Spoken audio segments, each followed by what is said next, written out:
Ce qu'un homme ressent dans l'instant même où il entre dans une femme est infiniment plus complexe que ce que la plupart osent imaginer.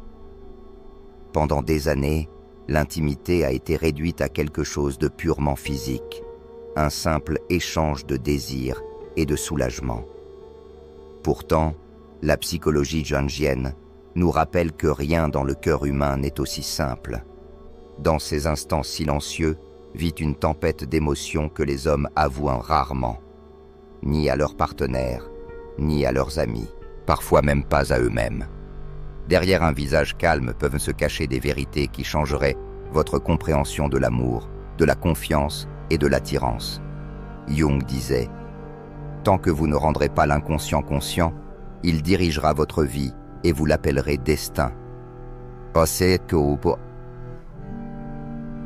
Nulle part cette phrase ne résonne autant que dans l'intimité.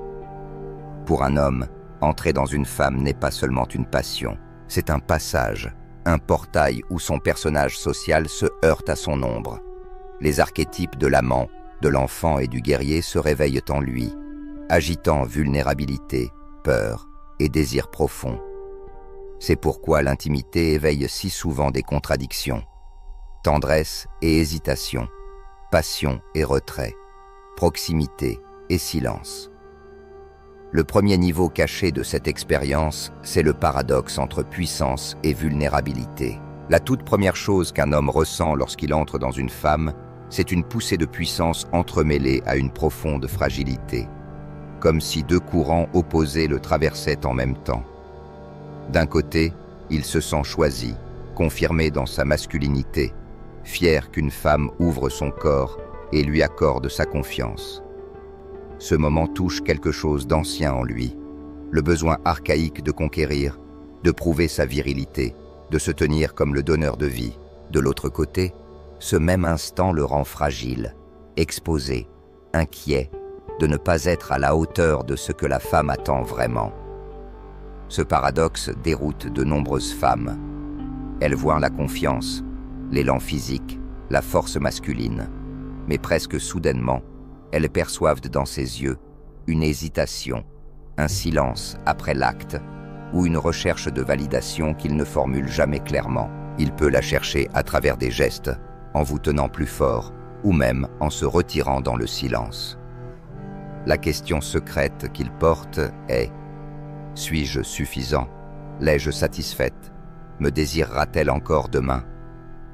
Ce ne sont pas des doutes immatures, ce sont des ombres intimes que les hommes n'avouent jamais. La psychologie jungienne éclaire ce mécanisme, le masque qu'il porte en société, confiance, assurance, domination, entre en collision avec son ombre, la peur cachée de l'échec, du rejet, de l'impuissance. L'archétype de l'amant se sent victorieux, vivant, fier d'être désiré. Celui de l'enfant tremble, cherchant un refuge, une caresse rassurante. Celui du guerrier résiste, veut maîtriser, contrôler l'instant, même s'il est envahi par le doute. Ce conflit intérieur est la source de nombreuses contradictions dans la sexualité masculine. Chez certains hommes, la peur de ne pas être assez bon est camouflée sous une couche de bravade. Ils exagèrent leur performance, adoptent une attitude dominante, voire se vantent après l'acte. Ce n'est pas de l'arrogance pure, c'est une armure, une façon de faire taire la petite voix intérieure qui chuchote. Et si je l'avais déçu? Chez d'autres hommes, cette même expérience les rend vulnérables de manière sincère. Ils s'adoucissent. Leur regard devient plus profond. Ils cherchent une proximité au-delà de l'acte physique. Cet homme-là prend le risque d'être vu, et pour cela, il peut devenir un amant plus connecté, plus humain. Beaucoup de femmes se demandent « Pourquoi semble-t-il distant après l'amour ?» ou « Pourquoi me serre-t-il plus fort que d'habitude ?» La réponse réside dans cette danse subtile entre puissance et fragilité.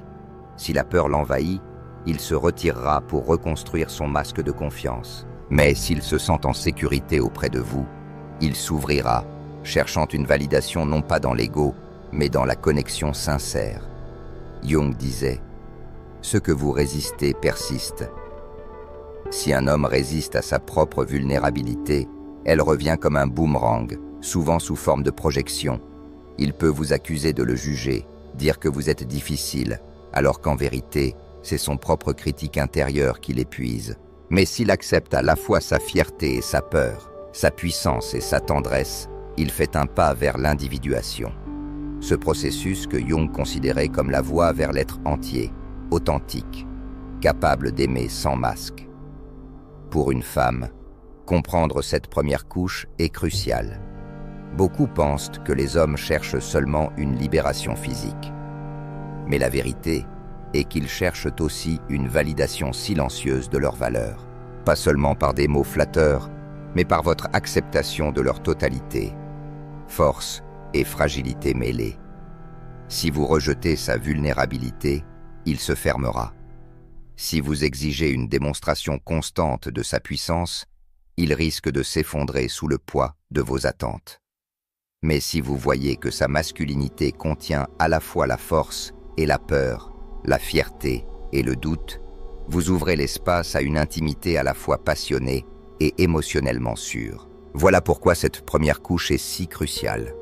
Un homme se sent fier parce qu'il a été choisi, mais aussi fragile parce qu'il craint de ne pas avoir été assez. Cette tension est le cœur de ce qu'il vit, même s'il n'en parle jamais. Si la première couche est celle de la puissance mêlée à la vulnérabilité, la deuxième est celle de la validation. Pour de nombreux hommes, l'acte d'entrer dans une femme est inconsciemment vécu comme une preuve de valeur. Cela confirme qu'ils sont désirables, choisis, suffisants. Ce moment agit comme un verdict silencieux.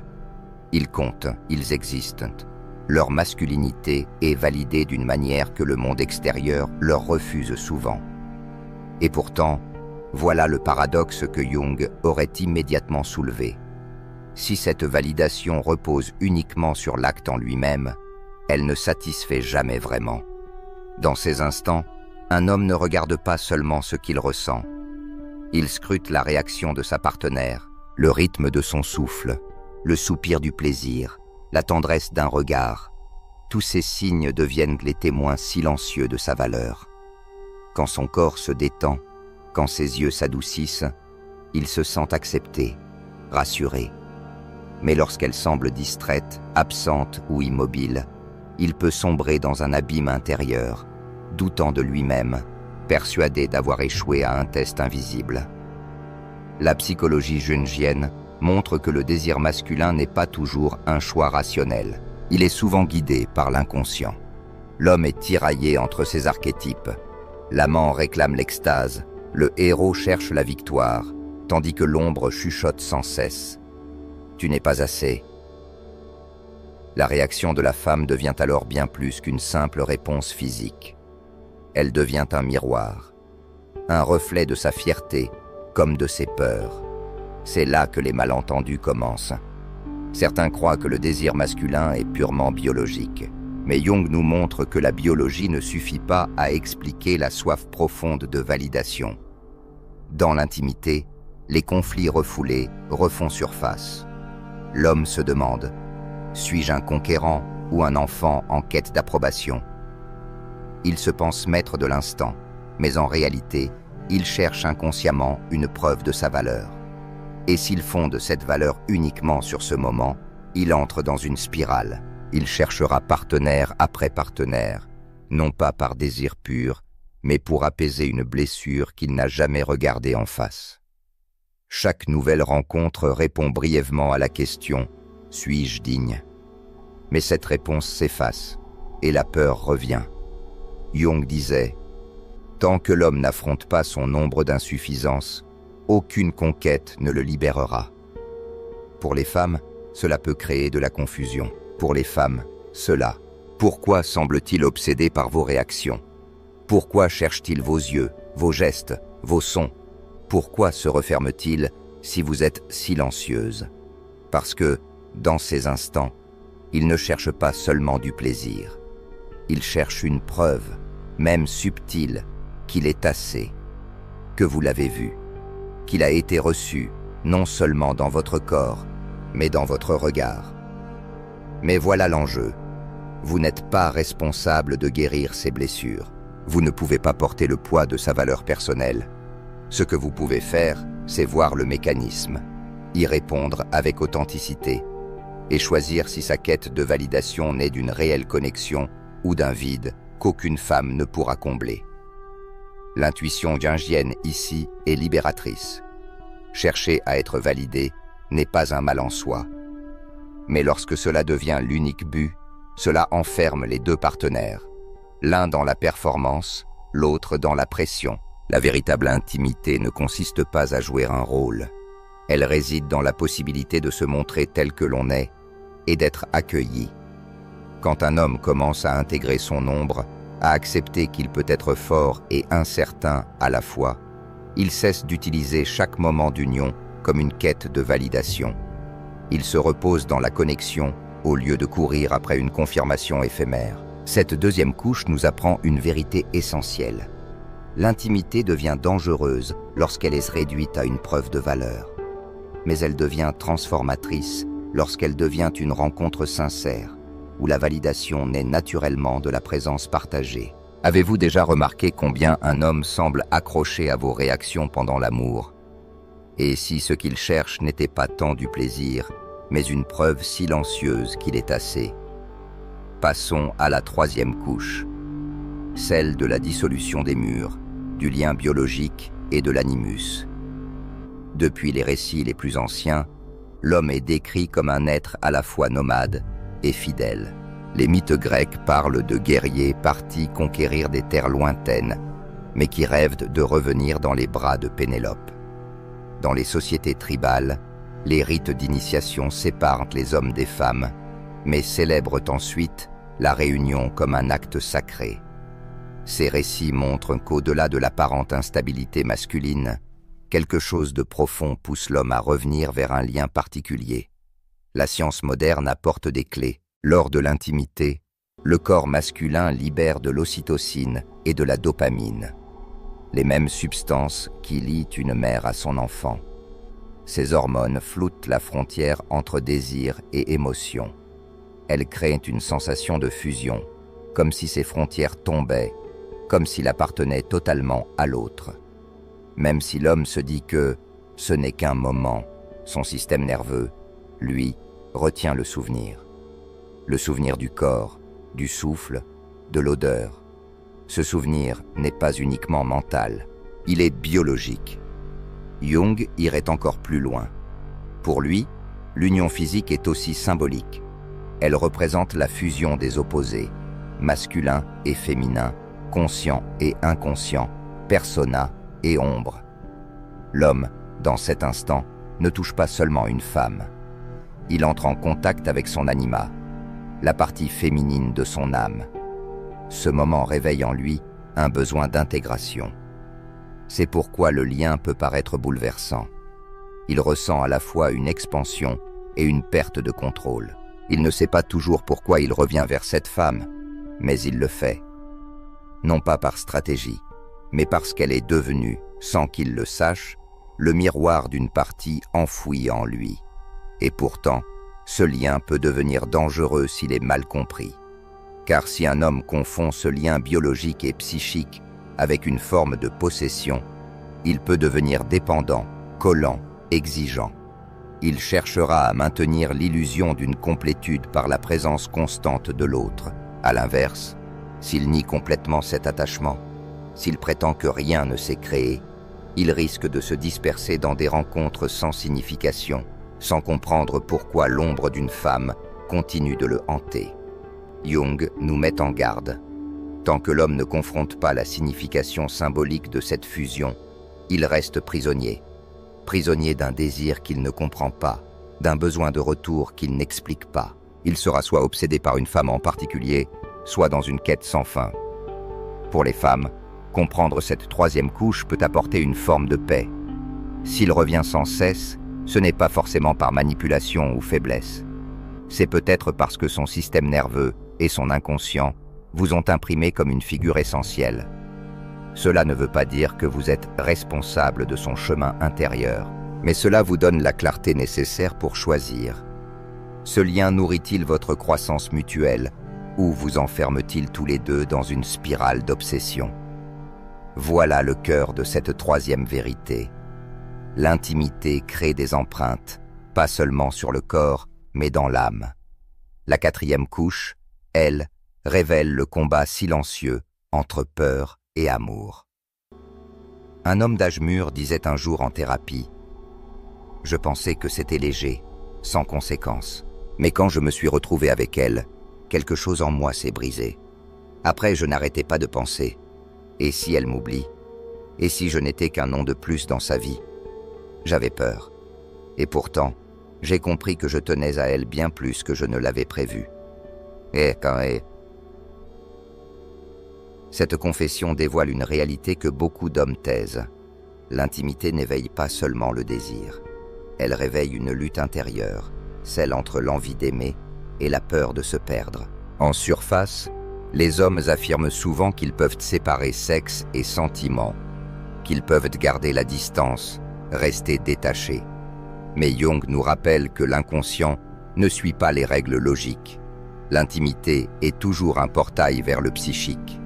Un homme peut croire qu'il est en contrôle, mais dès que le corps fusionne, les défenses tombent. Ce qui émerge n'est pas simplement du plaisir, c'est de l'amour, inattendu, déroutant, parfois bouleversant. Et la première réaction est souvent la peur.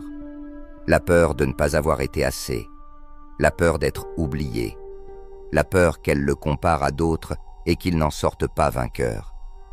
Ces peurs sont des échos de l'ombre jungienne, la partie de l'âme qui porte l'insécurité, la honte, le doute. L'intimité agit alors comme une lumière crue. Elle éclaire ses recoins sombres. Elle oblige à regarder ce que l'on cache d'ordinaire. Mais si la peur monte, l'amour monte aussi. L'anima, le féminin intérieur, s'éveille. Et soudain, la femme face à lui n'est plus simplement une amante. Elle devient le reflet de son âme. C'est pourquoi tant d'hommes, qui jurent qu'ils ne veulent rien de sérieux, se retrouvent malgré eux profondément attachés. L'anima ne répond pas aux règles. Elle répond à la résonance. Et lorsqu'elle est touchée, le lien devient inévitable. C'est là le paradoxe. La tête veut se protéger. L'inconscient veut s'unir. Ce tiraillement crée des comportements déroutants. Un jour, il s'éloigne, ne répond plus. Le lendemain, il revient, plus proche que jamais. Ce n'est pas de l'hypocrisie. C'est le bras de fer entre la peur de l'amour et l'appel irrésistible de l'amour lui-même. Ignorer ce combat intérieur a un prix. L'homme qui nie l'amour né dans l'intimité se ferme. Il transforme la tendresse en performance, le lien en orgueil. Et cela blesse les deux partenaires. Mais celui qui accepte cette peur et malgré elle s'abandonne à l'amour, entame le chemin de l'individuation. Il apprend à unir force et fragilité, désir et dévotion. Il devient capable non seulement d'aimer, mais de se transformer. Jung nous dit « Jusqu'à ce que l'homme fasse face à ce paradoxe, il en reste l'esclave. » La peur le pousse à fuir, l'amour le pousse à rester. L'un isole, l'autre guérit. Pour les femmes, comprendre cela peut faire naître la compassion. Lorsqu'il s'éloigne après l'acte, cela ne signifie pas toujours qu'il ne ressent rien. C'est souvent l'inverse. Il a ressenti trop fort, trop vite, et il ne sait pas comment y faire face. Ce n'est pas une excuse pour la distance, mais c'est une clé pour voir l'humain derrière le silence. Il n'est pas seulement partagé entre partir ou rester, il est partagé entre fuir l'amour ou s'y abandonner. Et cette dualité est souvent invisible, sauf pour celles qui savent de regarder au-delà du masque. La cinquième et dernière couche concerne l'identité et la présence. Pendant des siècles, la masculinité était définie par la domination, la lignée, la conquête. L'intimité servait à démontrer la virilité. L'émotion était exclue. Mais aujourd'hui, l'homme moderne vit un paradoxe. Il veut être fort, mais aussi aimé. Il veut contrôler, mais aussi être vu, Dans la vision jungienne, l'intimité devient alors un test. La persona qu'il montre au monde est-elle alignée avec qui il est vraiment? Il peut entrer dans le lit d'une femme sûre de lui, mais en ressortir en doutant. M'a-t-elle vu comme je voulais être vu?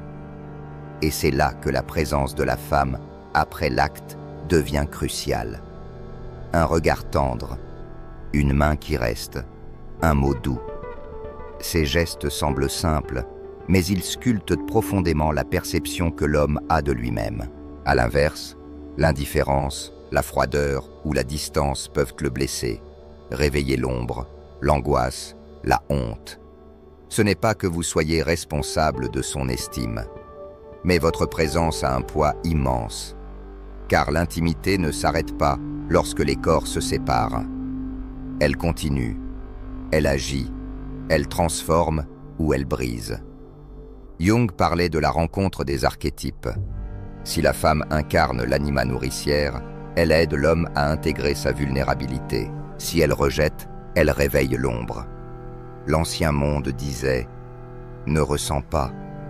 Le nouveau monde dit « ressens, mais ne t'effondre pas ». L'homme peut choisir deux extrêmes, s'appuyer totalement sur la réaction de la femme et devenir dépendant, ou l'ignorer totalement et devenir froid, vide. Jung propose une autre voie, intégrer la présence de l'autre, mais ancrer son identité en lui-même.